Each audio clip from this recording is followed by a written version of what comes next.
No niin. Eli me tultiin tuolta ton Viitanenän ympäri, vähän ei ole kaukana mökiltä kilometrin verran. Tuolta noin tultiin tähän Lahdenpohjukkaan myöten tuohon, missä on jälki. Silloin tuolta hyökkäsi koira ja meidän koirat oli tässä nää. Ja mä olin sitten tässä. Mä olin menossa tämän kannaksen yli. Mä sanoin, että heti tytöt, poi tänne. Kun se tuli, se hyökkäsi ensin Vilman kirppuun, ärähti. Ja Vilma ja Sara lähti tonne. Ja minä menin sitten se hyökkäsi poi, oli siinä leikkiasennossa. Häntä ylöspäin luottavaisena, kun se on tottunut meidän koirien kanssa niin leikkimään. Ja se tarrasi siihen kiinni tossa. 2 rähäystä. Ja sitten poi pääsi tuohon rinteeseen karkuun tuohon ensimmäisen nyppylän päälle. Mä lähdin hätistään tietenkin sen koiran pois, että se on täällä lähtee perään ja tällä lailla näin. Ja mä sain sen tästä mentyä tällä lailla. Ja sit mä menin tässä, poi oli tuolla. Mä huusin, että poi tänne, tule, näin. Ja meidän tytöt oli tossa. Ja tossa näin sen viimeisen kerran, se lähti hurjaa laukkaa tonne eteenpäin. Ja tuolla on sitten se pää. Eli me oltiin itse asiassa sen poin perässä 10 sekuntia siitä, kun se lähti. Joo. Ja me päästiin sitten, ei sieltä sen enempää mennä. Me mentiin heti tuosta tonne ylös. Ja meidän koirat tutki jälkiä koko ajan.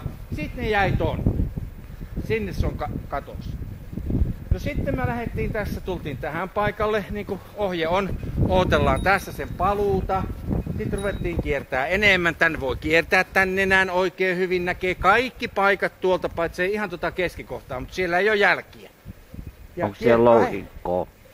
Onko siellä louhikkoa? No ei, kun se on tämmöistä mettää näin. Mutta silloinhan ei ollut lunta juuri ollenkaan. Että ei tuolla metässä ollut muuta kuin varpuja. Joo. Pikkasen jossain siellä, että me nähtiin. Tässä rinteessä oli vähän lunta, mutta ei tuolla päällä. No sitten tää kierttiin 8 kertaa ja tää silattiin ennen hämärää. Sitten tää silattiin 6 aikaan täyspimeydessä, sitten 11 aikaan niin yöllä vielä täyspimeydessä. Eli jos välähdyskin tuli Pirjon kanssa, niin me oltais nähty se heti. Sitten tuli ne helvetinmoiset kelit. Joo. Eli tässäkö on pojan jäljet? Ei ole pojan jälkiä missään enää. Täällä on käynyt niin monet koirat, mutta tässä kohtaa rupesi tää jälkikoira, että ei hän lähde mihinkään. Se on se merkki. Missä kohdalla se on? Tässä. Siinä on se jälki.